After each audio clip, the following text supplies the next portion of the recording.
सारे खास मेहमान हमारे साथ जुड़ चुके हैं, उनसे आपका जल्दी से मैं तारुफ करवा देना चाहती हूं। इस वक्त हमारे साथ भारतीय जनता पार्टी के राष्ट्रीय प्रवक्ता डॉक्टर अजय आलोक जुड़ चुके हैं, कांग्रेस समर्थक तहसीन पुनावाला हमारे साथ जुड़ चुके हैं, वरिष्ठ पत्रकार हर्षवर्धन त्रिपाठी जी हमारे साथ जुड़ चुके हैं, विजय विद्रोही जी वरिष्ठ पत्रकार हैं हमारे साथ जुड़ चुके हैं, डिफेंस एक्सपर्ट कर्नल दानवीर भी हमारे साथ जुड़ चुके हैं और कर्नल दिनेश नयन साहब भी हमारे साथ जुड़ चुके हैं। आप सभी का बहुत बहुत स्वागत है। शुरुआत सबसे पहले अजय आलोक जी मैं आपसे कर रही हूँ। राहुल गांधी का ट्वीट आपने भी पढ़ा होगा, एक्स पर पोस्ट आपने भी देखा होगा। वो ये कह रहे हैं रुपया गिर रहा है, ये तो गलत नहीं है, ये बात तो सच है ही डॉलर के मुकाबले। रूबिका जी देखिए, 28 मार्च को ये युद्ध 28 फरवरी को ये युद्ध शुरू हुआ और उसके बाद से लगातार सिर्फ रुपया नहीं पूरे वैश्विक बाजार में गिरावट ही गिरावट देखी जा रही है। उस वैश्विक परिस्थिति में भी ओवरऑल भारतीय अर्थव्यवस्था मजबूती के साथ खड़ी है और विश्व के इकलौते देश हम हैं जिसने 1 रुपया भी अपने तेल पे नहीं बढ़ाया। देश एब्जॉर्ब कर रहा है ताकि आम आदमी को दिक्कत नहीं हो और इस देश में घबराहट नहीं होती है, ये भूल जाते हैं राहुल गांधी जी, क्योंकि देश के इतिहास से परिचित नहीं है ना। ये देश जब चीन से युद्ध हार गया था और इस देश का प्रधानमंत्री रोते हुए कह रहा था कि मुझे असम के लोगों के लिए आंसू निकल रहे हैं कि उनका क्या होगा, क्योंकि भारतीय सेना को हुक्म दे दिया गया था कि असम को छोड़ के वापस आ जाओ। ऐसे थे हमारे देश के प्रधानमंत्री। उस वक्त भी हमारा देश घबराया नहीं था और असम के बॉर्डर पर उस समय भी जितने भारतीय सैनिक थे वो अपनी ज़मीन की 1-1 इंच की लड़ाई लड़ रहे थे। प्रधानमंत्री रो रहा था। ये थी 60 की हकीकत।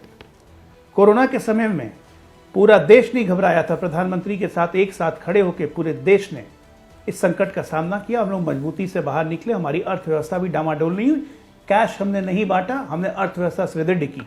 नतीजा आज दिख रहा है कि हम चौथी लार्जेस्ट इकॉनमी में हैं।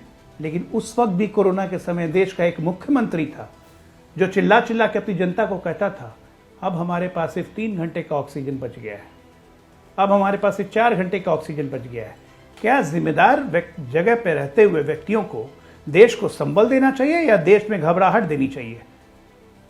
ये सारे देशवासी समझते हैं, गांव का बच्चा भी समझता है, गांव का आदमी भी समझता है, पढ़ा लिखा तो समझता ही है।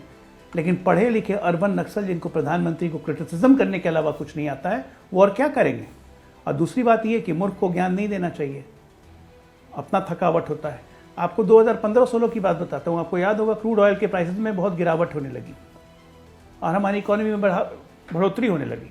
प्रधानमंत्री ने कहा कि ये तो मेरी किस्मत है कि चलो मैं प्रधानमंत्री बना, क्रूड ऑयल में गिरावट हो रही है, देश को फायदा हो रहा है।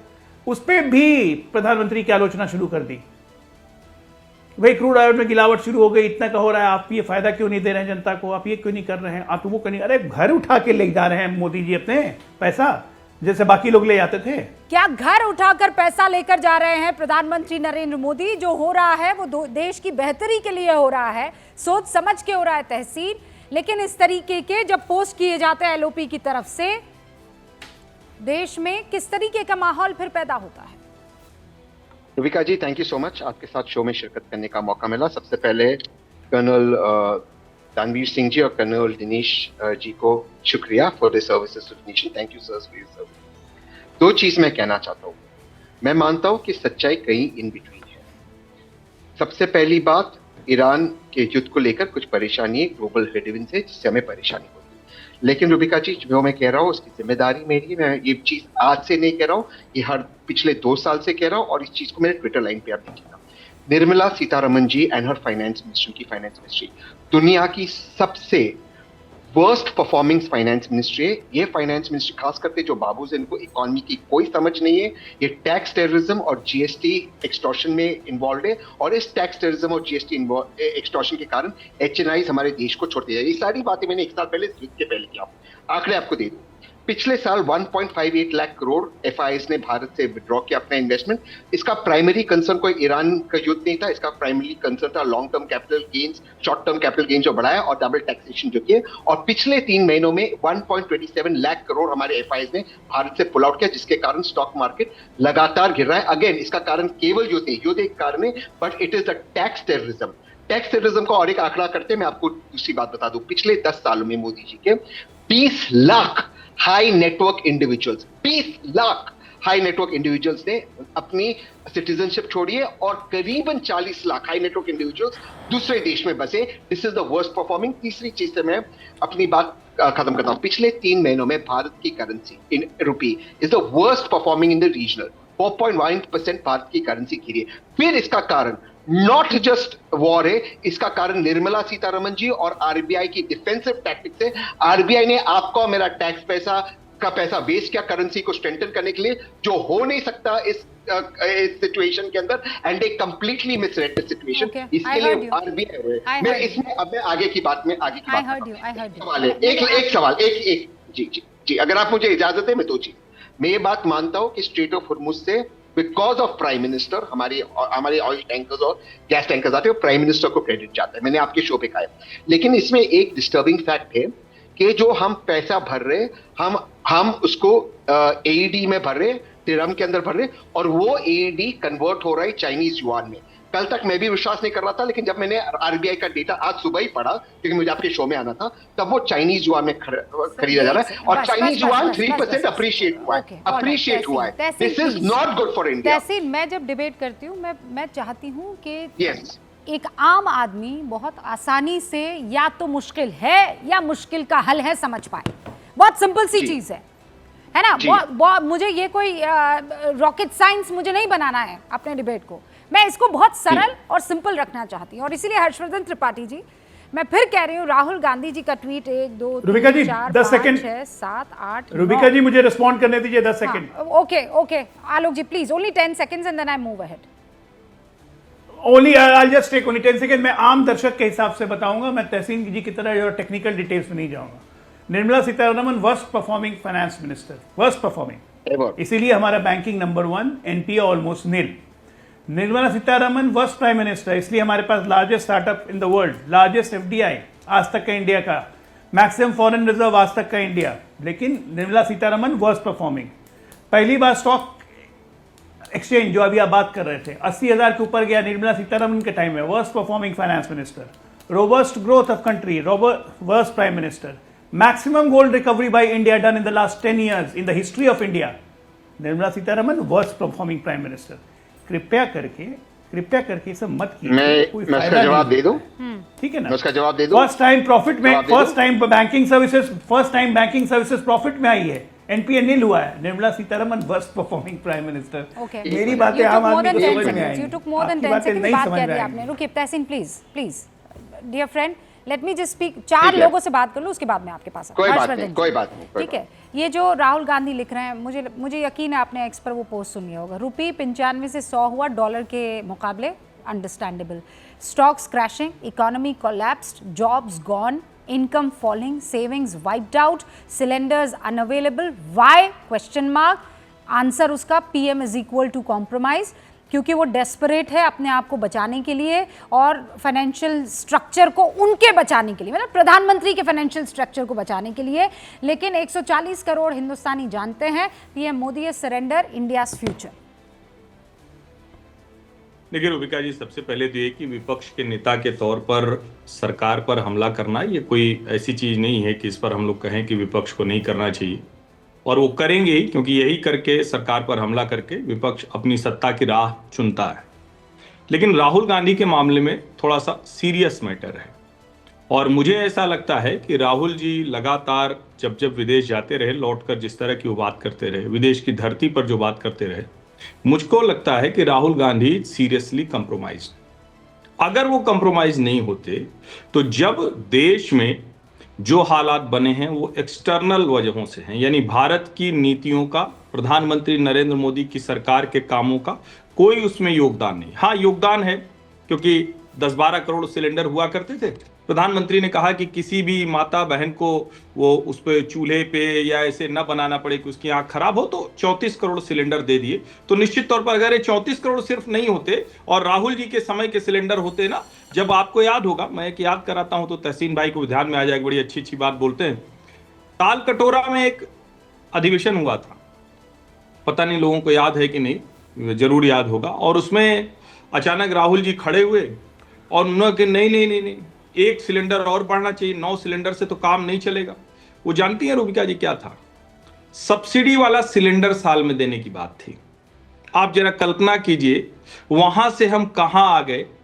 ये भी देश को याद है कि कैसे घंटों घंटों लाइन लगती थी कि 12 बजे ट्रक आएगा, और उसके बाद 12 बजे की ट्रक की बात सुनकर सुबह 7 बजे से लोग लाइन में अपना रुमाल रख के सिलेंडर रख के चलते थे, और रात को 6 बजते बजते खत्म होता था सब जो देर से आता था, और देश इस तरह के हालात में रहता था। अब क्या है, वो खटखटा के पूछता भैया सिलेंडर है, अरे ले लो भाई, खाली हो गए तो ले लो। अभी क्या है, ये एक्सटर्नल फैक्टर्स की वजह से दबाव आया। दूसरा, डॉलर के मुकाबले रूपी का जो डेप्रिसिएशन हुआ है, ये निश्चित तौर पर इकोनॉमी के लिए बड़ा चिंता की बात है, क्योंकि देखिए हम कुछ भी करें, हमारा इंपोर्ट इकोनॉमी है भी, हम एक्सपोर्ट ड्रिवन तो है नहीं, हमारा ट्रेड डेफिसिट है, तो हम जैसे ही इंपोर्ट करते हैं तो हमें बहुत पैसा देना पड़ता है। इसी वजह से हमारा जो फॉरेक्स रिजर्व था उसको सरकार को और आरबीआई को डॉलर निकालना पड़ा। लेकिन सरकार ये सब मैनेज करने की स्थिति में है। आज आपको कहीं ऐसी स्थिति, मैं फैक्ट पे बात करूंगा क्योंकि दूसरी बात तो करने पर वो बाकी लोग हैं ही अभी हवाई बात करने के लिए। लेकिन जब आप कहते हैं कि फैक्ट क्या है, फैक्ट ये है साउंड इकोनॉमी दुनिया भर में अगर कहीं है तो वो भारत की अर्थव्यवस्था है। जो की पैरामीटर होते हैं, इन्फ्लेशन का क्या हाल है, कंट्रोल में है, हमारा जो टारगेटेड था उसके अंदर है। हमारा फॉरेक्स रिजर्व क्या है, सबसे बेहतर स्थिति में है। अभी पिछले कुछ समय से चूंकि हमको तेल महंगा खरीदना पड़ रहा है, दूसरी चीजें हैं, बॉन्ड के मुकाबले हमको निकालना पड़ता है, तो इसलिए हम डॉलर बेचते हैं कि थोड़ा मैनेज हो, इसलिए होता है।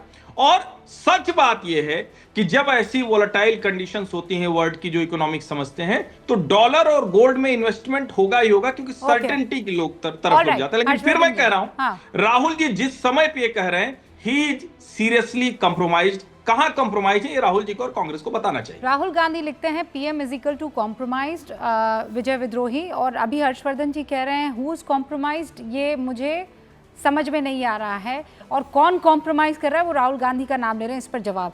और इससे पहले मैं अपनी टीम को बताना चाहती हूँ, हमारे एक दर्शक है जनगुरा जी जो ये कह रहे हैं कि बैकग्राउंड म्यूज़िक बहुत तेज़ है, ज़रा उसे कम कर दिया जाए। तो ज़रा उनकी बात मान ली जाए, व्यूअर को ये बैकग्राउंड म्यूज़िक थोड़ा ज़्यादा लग रहा है, उसे कम कर दीजिए। अब मैं विजय आपसे शुरू कर रही हूँ, जवाब दे दीजिए। विजय, क्या विपक्ष एक, देखिए कौन कह रहा है कि चुप हो जाए और सरकार को कटघरे में ना खड़ा करे? सरकार को अगर कटघरे में नहीं खड़ा करेंगे तो ट्रैक से उतर जाएगी और फिर अपनी अपनी चलाने लगेगी। तो एक विपक्ष तो होना ज़रूरी है और स्ट्रांग विपक्ष चाहिए। लेकिन इस वक्त जो किरदार निभाया जा रहा है, आपको वो ठीक लग रहा है या फिर लग रहा है कि नहीं पैनिक क्रिएट किया जा रहा है? देखिए, गलती ना तो सत्ता पक्ष की है ना ही गलती विपक्ष की है, गलती विधानसभा चुनाव की है। ये विधानसभा चुनाव नहीं हो रहे होते तो ऐसी राजनीति इस कदर आरोप प्रत्यारोप नहीं लग रहे होते, लेकिन उसकी जो मान मर्यादा थोड़ी कम होती। गालिब का शेर है कि मुश्किलें मुझ पर पड़ी इतनी कि आसान हो गई। अब खाड़ी में मुशायरा तो चल नहीं रहा, बाकायदा युद्ध हो रहा है और मुश्किलें बढ़ने वाली हैं। और अगर हम वर्तमान की बात करें, 28 फरवरी को जब युद्ध शुरू हुआ था $60 प्रति बैरल तेल था। अब जो भारत अपने बास्केट का तेल खरीदता है, ऑन स्पॉट ट्रेडिंग करता है, 130 से लेकर $140 प्रति बैरल उसको चुकाने पड़ रहे हैं। गैस अमेरिका वगैरह से मंगानी पड़ रही है जो 4 गुना ज़्यादा महंगी पड़ रही है। कायदे से तो इस समय पेट्रोल और डीजल के दाम बढ़ा दिए जाने चाहिए थे। मैं तो फेवर में हूँ कि पेट्रोल डीजल के दाम कम से कम 5-7 रुपये बढ़ जाने चाहिए थे। लेकिन फिर वही चुनाव, अब 29 अप्रैल की शाम जब आखिरी वोटिंग का दिन होगा, उसके बाद देखते हैं कि क्या होता है। 51 लाख करोड़ रुपया शेयर बाज़ार से निकल चुका है। 28 फरवरी को यूरिया का रेट $470 प्रति टन था, अब $600 प्रति टन हो गया है। 1000 अरब डॉलर का ज़्यादा का भारत का सामान जो बाहर भेजा गया है, कंटेनर कहीं अटके हुए हैं, कहीं अटके हुए हैं। तो स्थितियां तो ठीक नहीं हैं। और पुराने आंकड़े, नए आंकड़े, इसने ये किया, उसने ये किया, इसमें जाने के बजाय सत्ता पक्ष और विपक्ष को एक साथ बैठकर बात करनी चाहिए। नहीं, एक बात मुझे बता दीजिए, ये जो स्थिति इस वक्त हमारे भारत की है कि शेयर मार्केट से आप बता रहे इतना लाख करोड़ रुपया निकल चुका है, टैंकर जहां तहां फंसे हुए हैं और निकलने में उनको मुश्किलें हो रही हैं, क्या ये केवल हिंदुस्तान के साथ है या फिर ये लड़ाई की वजह से दुनिया के सारे मुल्क हमसे बदतर स्थिति में है? देखिए, इसमें कंपैरिजन नहीं किया जा सकता। क्यों? और हम इसलिए खुश नहीं हो सकते कि हमसे ज्यादा तो बुरे दूसरे की हालत खराब है। हाँ। इससे हम खुश नहीं हो सकते। कुल मिलाकर अगर स्थितियां यही जारी रही, भारत को अपनी इकोनॉमी के हिसाब से चलना है। अगर यही परिस्थितियां जारी रही तो 2 लाख करोड़ रुपए अतिरिक्त सरकार को देने अब वो पड़ेंगे। तो स्थिति ऐसी 2 है लाख ना। करोड़ रुपया आएगा मान कहां लीजिए से? विजय, मैं फर्ज करती हूं। फर्टिलाइजर पर 30-40 हजार। अरे पर विजय विद्रोही, मैं ये फर्ज करती हूँ, आप कह रहे हैं 8 रुपया पेट्रोल पर बढ़ जाना चाहिए था। क्या विजय विद्रोही उसी अंदाज में अभी मुझसे बात कर रहे होते या इस डिबेट में हिस्सा ले रहे होते? 8 रुपया अगर बढ़ जाता तो तब आप नहीं कहते कि त्राहिमाम? मैं तो बिल्कुल कह रहा होता। मैंने तो 3 किसानों के जो कानून थे उसमें मैंने कहा था कि ये 3 किसानों के कानून बहुत अच्छे हैं, कुछ खामियां हैं जो दूर कर दें तो बहुत अच्छे कानून है। मैंने तो ये तक कहा था। हाँ, अब बिल्कुल, ऑस्ट्रेलिया की, अब हम इतने शर्मिंदगी क्यों महसूस करते हैं? चीजें स्वीकार। अब ऑस्ट्रेलिया ने ये जो बुआई का रकबा अभी से घटा दिया है। भारत में खरीफ के लिए रुबाई का जो बुआई का रकबा, उसको लेकर कोई बात ही नहीं की गई है, नहीं तो जबकि इतना कीजिए ना। फर्टिलाइजर्स की कमी आने पड़ रही है, बड़ी होनी मुश्किल चाहिए। से। हम तो यही चाहते हैं ना कि जो ये चीजें काम ये भारत सरकार तय करेगी ना। हाँ, सरकार ये को तय भारत करना है, सरकार पर तय आप और करेगी। हम जैसे लोग, हम तो पत्रकार दक्षिण हैं। कोरिया को तो शर्म नहीं आई। अब आप नहीं, इसमें हम तो शर्माने की आगाह कोई कर बात सकते नहीं हैं। है और ना ही इंफीरियर फील करने की बात है। हर्षवर्धन जी कुछ कहना चाह रहे हैं और उसके बाद मैं अपने दोनों रक्षा विशेषज्ञ जो मौजूद हैं उनका रुख करूंगे and then I will come to you Tahseen. Harshvardhan ji 20 second sir. नहीं, देखिए, एक तो ये कि विजय विद्रोही जी की इस बात से मैं सहमत हूं कि अगर ऐसी हालात रहे तो कीमतें बढ़ानी पड़ सकती है और इसमें कोई दिक्कत नहीं है। लेकिन सरकार कैसे सोचती है उसका मैं से एक छोटा उदाहरण देता हूं। अभी तो ये हालात अभी हुए हैं ना, जो फर्टिलाइजर पे, यूरिया पे, चूंकि किसानों की बात हुई, सरकार जो खाद का बैग 2200 से 2500 का आती है उसको 250 रुपए में दे रही है। और आज से नहीं दे रही, बहुत पहले से दे रही है, क्योंकि वो कह रही है कि हम इनकी हैंड होल्डिंग कर सकते हैं। यानी सरकार के पास वो गुंजाइश है, उसके पास जो रेवेन्यू आ रहा है, उसके बाद जो टैक्स कलेक्शन है वो कर सकती है। अभी सरकार ने क्या किया, अभी उसको लगा तो कि फिलहाल तो पहले भी सब्सिडाइज दर पे मिलती थी। इस सरकार ने कोई खास कर दिया? यूरिया का कट्टा 50 किलो का था, पहले घटाकर 45 किलो किया, फिर 45 किलो से घटाकर 40 किलो किया। हम तो वर्तमान में जीना है ना सर। किसने क्या किया, कब किया, इसमें हमें क्यों अपना माथा फोड़ेंगे? पॉलिटिकल पार्टियों को माथा फोड़ने दो। नहीं, मैं वर्तमान की ही बात कर रहा हूं। लेकिन चूंकि आप बीच में कूद गए जल्दी से, थोड़ी जल्दबाजी हो गई आपको। पहले इतनी सब्सिडी यूरिया पर नहीं मिलती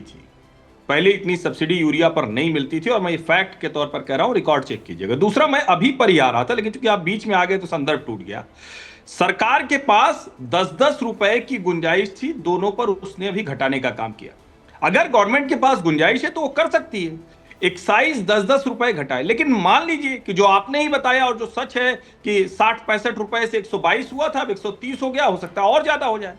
अगर वो और ज्यादा बढ़ जाएगा तो फिर हमें कीमतें बढ़ानी पड़ेगी। तो सरकार के पास कुशन कितना है? पेट्रोल पर मात्र 3 रुपए और डीजल पर 0, क्योंकि डीजल पर कोई एक्साइज नहीं देती। अब उसके बाद सवाल आएगा कि स्टेट गवर्नमेंट्स क्या अपने हिस्से में से कुछ काटने को तैयार हैं, या अभी तक किसी स्टेट गवर्नमेंट ने काटा? उसका जवाब है नहीं।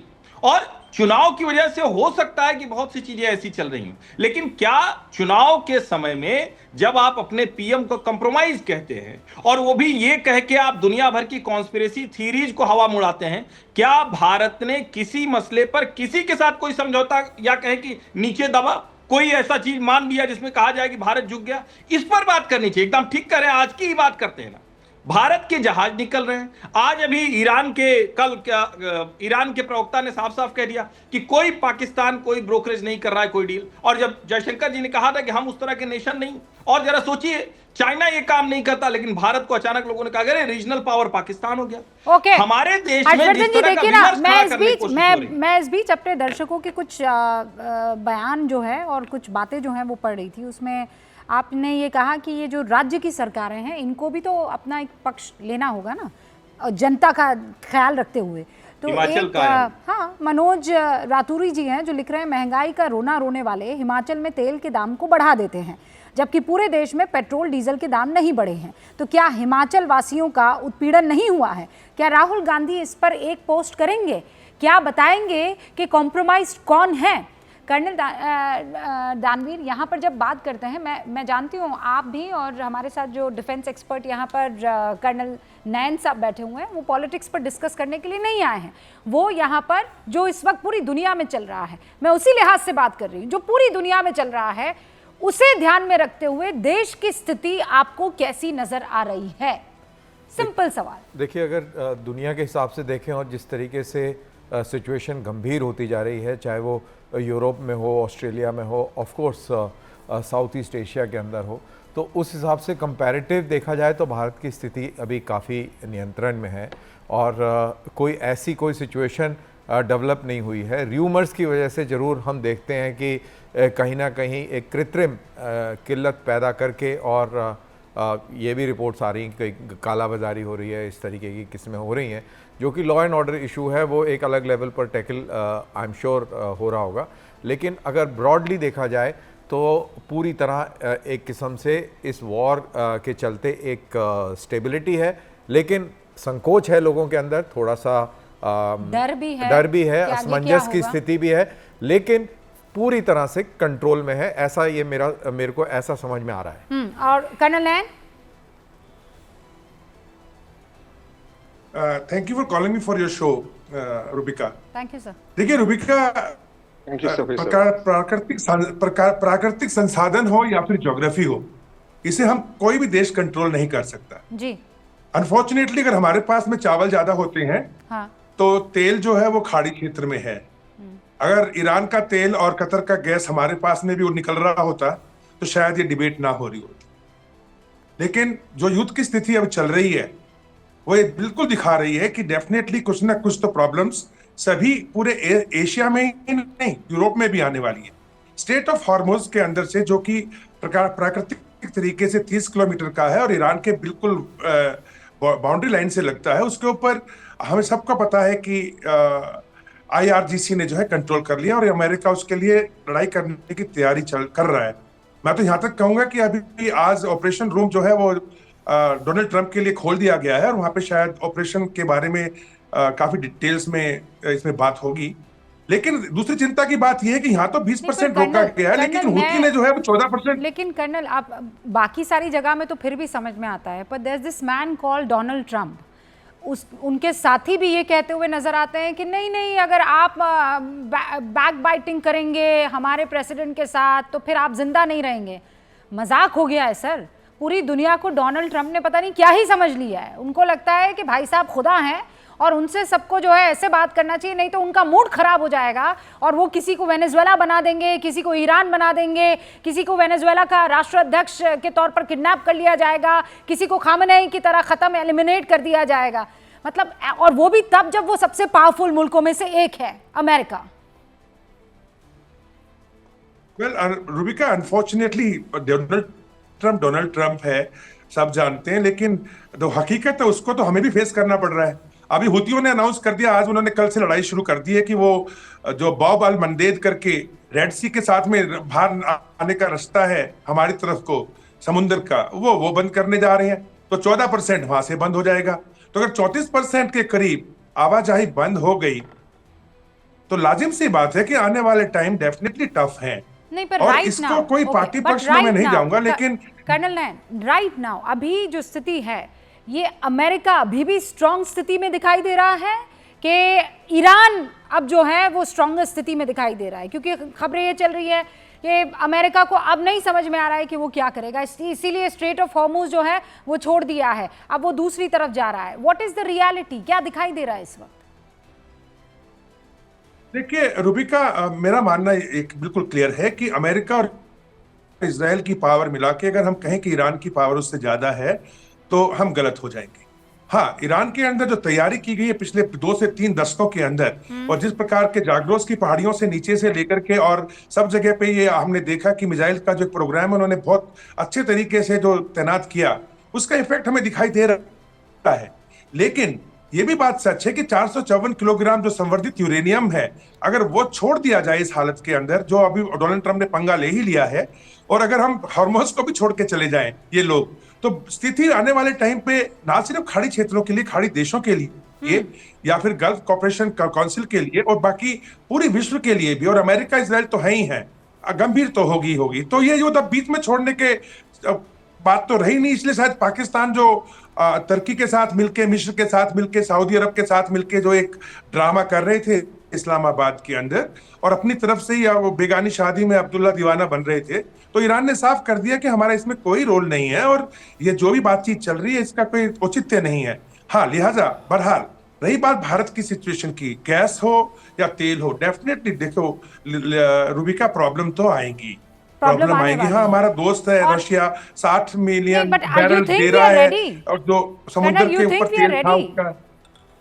हम तैयार हैं। बात बोलूं मैं, we are working hard Rubika for it, but natural संसाधन जो हमारे पास नहीं, गैस को आप देखिए, एलपीजी गैस को आप स्टोर नहीं कर सकती हैं, और गैस किसके पास है? कतर के पास नंबर 1, दूसरे नंबर पे ऑस्ट्रेलिया।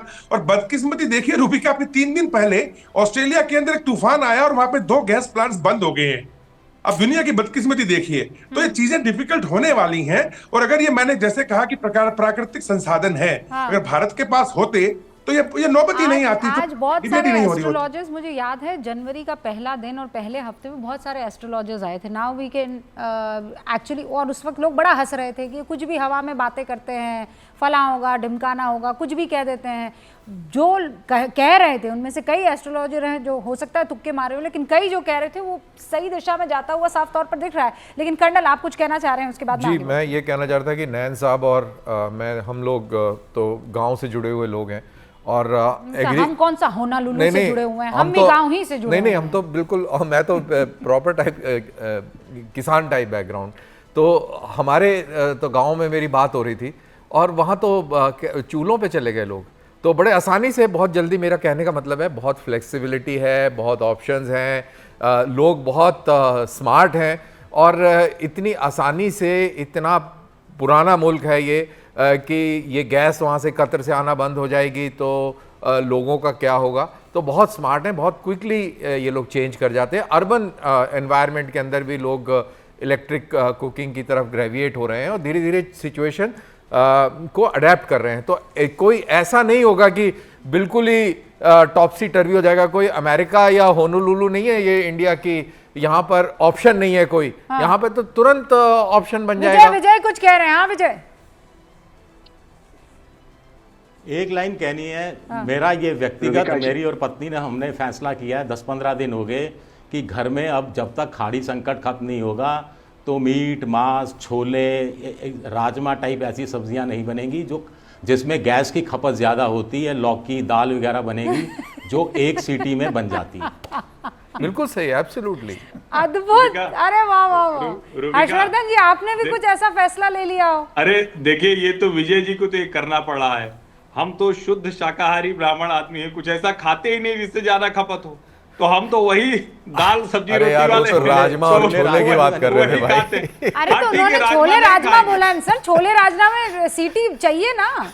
अरे तो उसको नहीं खाएंगे, ठीक है। तो वही बात तो वो कह रहे हैं। लेकिन एक सीरियस नोट पे देखिए, ये ठीक है कि अगर कहीं लगता है कुछ जगहों पर ऐसी स्थिति आ रही हो, अभी एलपीजी पे इतनी क्राइसिस तो नहीं आई है, लेकिन भारत ने कोविड का बहुत खराब दौर देखा। और देखिए, दो चीजें होती हैं। पहली बात तो इसकी उसकी तुलना नहीं है। पीएम ने जो कहा था वो ये नहीं कहा था कोविड आ रहा है। हाँ। तो कोई लॉकडाउन जैसा नहीं है। लेकिन समझिए, उस दौर में हमें समझ में ही नहीं आ रहा था कि हम अगर रूबिका से मिल लिए तो रूबिका को वायरस, रूबिका किसी और से मिली। वो डर के माहौल में हमने क्या क्या कर लिया, अपनी सप्लाई चेन ठीक कर ली, हमने अपने आप को उसके लिए तैयार किया टेक्नोलॉजी के लिहाज से।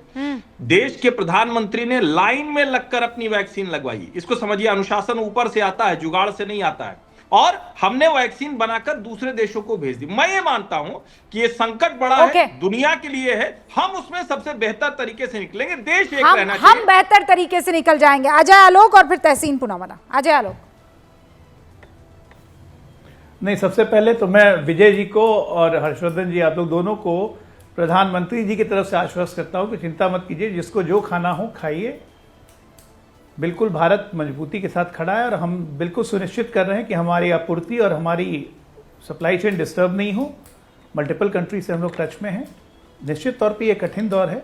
भारत सरकार की पूरी कोशिश है कि कोई महंगाई ना बढ़े, लेकिन निश्चित तौर पे अगर ये कंटिन्यू होता है तो निश्चित तौर पे इस विकल्प पे भी सरकार प्रयास करेगी। लेकिन हाँ, पिछले 12 वर्षों का ये परिणाम है कि आज हम इस स्थिति में पहुंचे हैं कि हम इतने दिन तक तेल और गैस किसी के दाम नहीं बढ़ा रहे हैं और हमारी आवश्यक वस्तुओं में कमी नहीं आई है। पर जबकि डॉक्टर आप ये अजय सोचिए आलोक, कि सुना खाड़ी नहीं देशों से हमारा आपने? व्यापार $200 बिलियन का है नहीं, और हमारा विजय एक्सपोर्ट भी विद्रोही कह प्रभावित रहे हो रहा है। हैं। इसमें उसके कोई बावजूद आप- हम मजबूती से हैं। नहीं, तो वो आप इसलिए नहीं कि आपके मन में बड़ा प्रेम आ गया 140 करोड़ की आबादी के लिए, वो तो इसलिए क्योंकि पश्चिम बंगाल में चुनाव है, असम में चुनाव है।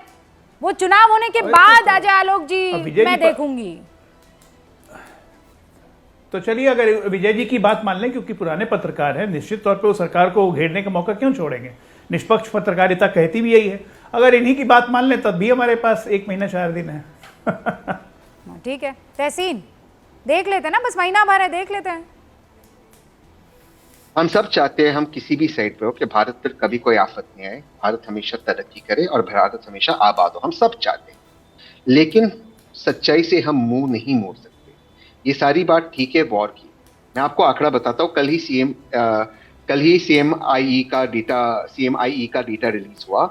आम भारतीय, क्योंकि आप आम लोगों की बात करते हैं, 2025-26 में दाल, चावल, आटा, butter, milk, soft drink, cooking oil, साबुन, टूथपेस्ट, हेयर ऑयल, डिटर्जेंट्स, ये सब 2024-23 के मुकाबले कम खरीद रहे। ऑलरेडी वो कम खरीद रहे।